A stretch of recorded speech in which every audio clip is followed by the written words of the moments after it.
गर्भवती पति। सिद्धांत औरतों को सिर्फ घर के काम और बच्चे पैदा करने की मशीन मात्र ही समझता था। एक बार रिद्धि कहती है, देखिए जी, मेरे पेट में दर्द हो रहा है, मैं आज खाना नहीं बना पाऊंगी। अरे करना ही क्या पड़ता है तुम्हें काम जो नहीं कर पाओगी? एक बेबी ही तो होने वाला है तुमको। हाँ हाँ जानती हूँ मैं कि बेबी होने वाला है, पर मैं किस स्थिति से गुजर रही हूँ आप जानते हैं। अरे यार, पूरी दुनिया हर एक कंट्री में बच्चा पैदा होता है, लेकिन ऐसा तमाशा तो कोई औरत नहीं करती जैसा तुम करती हो। रिद्धि करती भी तो क्या, पति को कैसे समझाए कि हर औरत की जिंदगी में ये दौर उसके पति से ज्यादा प्यार, ज्यादा अपनेपन की मांग करता है। अगली सुबह, अरे रिद्धि, खाना तैयार हो गया क्या? एक काम करना, गर्म पानी की बाल्टी मेरे वॉशरूम में रख देना। कैसी बात कर रहे हो? डॉक्टर ने मुझे मना किया है ना भारी चीजें उठाने के लिए। अरे ये सारी बातें डॉक्टर ऐसे ही पैसा कमाने के लिए करते हैं। मेरी माँ तो पूरे खेत की जुताई करती थी जब मैं होने वाला था। अब देखो कितना मजबूत पैदा हुआ हूँ मैं। रिद्धि को अब इन बातों की आदत हो जाती है और वो पति के कहने पर बाल्टी उठा तो लेती है, लेकिन दोपहर तक, माँ मेरे पेट में दर्द हो रहा है। बेटा, कोई भारी चीज तो नहीं उठाई थी ना? हाँ माँ, मैंने गर्म पानी की बाल्टी उठाई थी।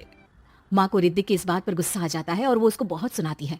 अरे बेटा, इतनी अकल तो जानवर को भी होती है कि गर्भावस्था के बीच क्या करना चाहिए और क्या नहीं। लेकिन रिद्धि कहती भी तो क्या। शाम को जब सिद्धांत घर आता है तो वो उसे लेकर डॉक्टर के पास जाता है। आज की रात आप लोगों को यहीं अस्पताल में रुकना पड़ेगा, सुबह तक ही अब हम लोग कंडीशन ठीक कर पाएंगे। बस फिर क्या था, रात के अस्पताल में सिद्धांत सो तो जाता है, लेकिन पूरी तरह नहीं, सपने में। अरे डॉक्टर साहब, आपने मुझे अस्पताल में क्यों रोका आज? तुम प्रेग्नेंट हो और तुम्हें बच्चा होने वाला है, लेकिन आज तुम्हारे पेट में दर्द है ना, इसलिए।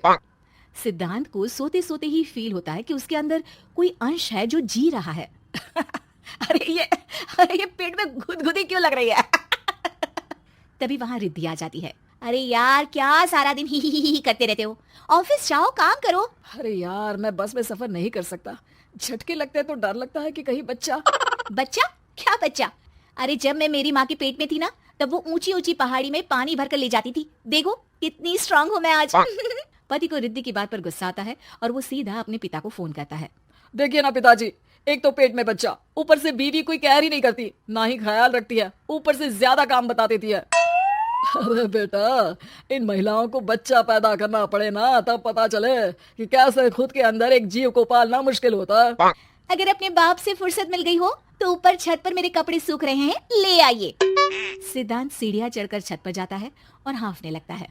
हे भगवान, लग रहा है कि बच्चा अभी हो जाएगा। रिद्धि, और रिद्धि। क्या हो गया? छत पर अमेरिका का प्लेन देख लिया क्या जो एक्साइटेड होकर चिल्ला रहे हो? रिद्धि, मुझे दर्द हो रहा है पेट में, मुझे सीढ़ियां चढ़ने को मत बोला करो। अरे यार, नाटक शुरू इनका, जब देखो तब बहाना। बच्चा ही तो होने वाला है, कौन सा संसद से देश का बजट पेश करने वाले हो जो इतना घबरा रहे हो? अरे यार, कौन समझाए तुमको, मुझे घर जाना है। अब नीचे भी आ जाओ या ऊपर से कूद कर घर चले जाओगे? सुनो, आज शाम को जल्दी से आ जाना, मुझे ना गोलगप्पे खाने का मन है। एक तो पता नहीं तुमने जॉब क्यों छोड़ दी। अरे दुनिया जॉब भी करती है, घर का काम भी करती है और बच्चे भी पैदा करती है, लेकिन तुम, खैर अब तो पूरे घर की जिम्मेदारी मेरे सर पर है, तो कैसे जल्दी आऊं? अरे यार, कैसे जॉब करता, सारा दिन तो नींद आती रहती है, मछली लगती है और उल्टी। छी छी छी, फालतू की बात मत करो। अरे खुद को पेट में 10 किलो का पत्थर बांध कर काम करना पड़े ना, तब पता चलेगा। अरे यार, तुम तो ज्यादा ही इमोशनल हो जाते हो। दुनिया भर में सबके बच्चे पैदा होते हैं, लेकिन नखरे तो तुम ऐसे कर रहे हो जैसे दुनिया के एकमात्र इंसान हो जो बच्चा पैदा कर रहा है। सिद्धांत को वो सारे पेन, वो सारी परेशानियां होती है जो एक गर्भवती महिला महसूस करती है। एक दिन पड़ोस का आदमी, अरे भगवान का शुक्र मनाओ कि बच्चा नॉर्मल हो गया। साइंस के अनुसार एक बच्चे को पैदा करने का दर्द उतना ही होता है जितना हड्डी के टूटने का। हे भगवान, मैं ये दर्द कैसे सहूंगा, मुझे तो छोटी सी चोट से भी डर लगता है। तभी वहां रिद्धि आ जाती है। अरे कैसी बात कर रहे हो? तभी तो कह रही हूँ, खूब शारीरिक काम करो, तभी तो जाकर बच्चा पैदा करने में आसानी होगी। और इसीलिए तो कहती रहती हूँ कि मेरे नहाने के पानी की बाल्टी को वॉशरूम में रख दिया करो। सिद्धांत बेचारा करता भी तो क्या, जब बीवी समझने को राजी ही नहीं। सिद्धांत पानी की बाल्टी उठाकर जैसे ही वॉशरूम में रखता है, उसके पेट में दर्द होने लगता है। हे भगवान, मर गया रे, मेरे पेट में दर्द हो रहा है। भगवान, मेरा बच्चा तो ठीक है ना? सिद्धांत रोने लगता है कि तभी वहां नर्स आ जाती है। ए, रो क्यों रहे हो? तुम्हारा बच्चा ठीक है। भला कोई आदमी प्रेगनेंसी में अपनी बीवी से बाल्टी उठवाता है क्या? सिद्धांत की नींद खुलती है तो पता चलता है कि वो तो सपना ही था। वो भागकर रिद्धि के कमरे में जाता है। रिद्धि, रिद्धि मुझे माफ कर दे। पति होने के नाते मेरा कर्तव्य था कि मैं तुम्हारा और अपने बच्चे का ख्याल रखूं। घर चलो, अब मैं आज से तुम्हारा पूरा ध्यान रखूंगा। मैं समझ चुका हूं कि बच्चे